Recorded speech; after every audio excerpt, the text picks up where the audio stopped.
Good evening. It is, the sun has set, so I guess Mabon is now officially over.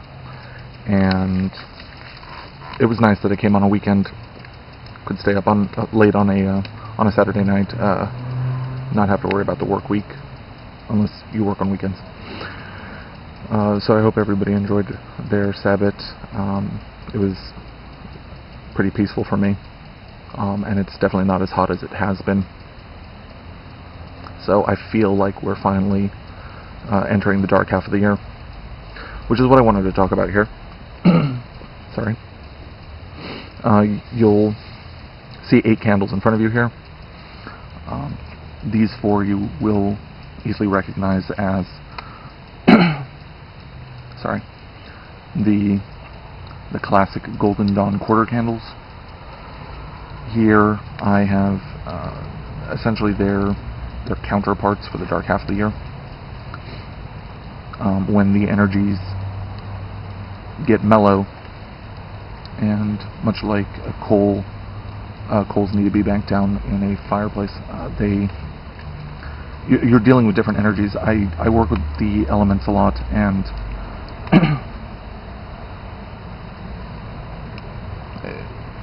sometimes we think of them as static. So this is an easy way for me to kind of anchor the change that occurs, the shift from one half of the year to the other, and that's by representing that in the quarter candles. Since my altar will change every holiday and frequently on full moons,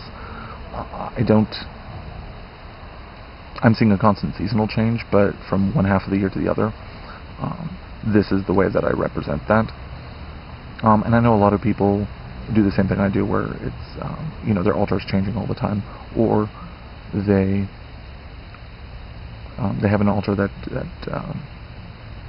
kind of has the same format from season to season.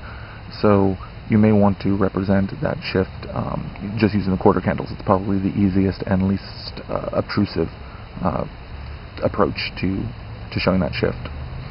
So I am facing I apologize. I'm facing east, but you see the typical green, yellow, red, blue candles here. And then when the energies shift, you've got black for the fields turn fallow. The white candle is now the energies of the moon versus the energies of the sun for air. The orange candle is the fire of the hearth versus the fire of warm weather. So useful, and so vital for survival during the winter months. And purple for the well waters and deep ice versus the moving waters of your normal blue candle. So even without the symbolism behind it, I find that visually these colors have a very spring and summery look to it, very energetic, very vibrant, and these are much more reminiscent of fall and winter. And some groups use white and black candles as their typical quarter candles, so this isn't unfamiliar territory for some people. But perhaps the switch from one from one set of quarter candles to another isn't widely practiced. But I wanted to share this. It is an easy way, and sometimes I will perform this ritual on the full moon just before or after Mabon and Ostara, because again it's twice a year. Sometimes I will do it as essentially a pre-ritual to the Sabbath itself, but I like to have the new quarter candles essentially up and ready, dressed and blessed and whatnot, for the Sabbath itself. So usually it would be either done as a pre-ritual or as a ritual in and of itself on the full moon before. And frequently I will, almost always, will do a rune reading or a tarot reading to match it. where it'll be an elemental spread.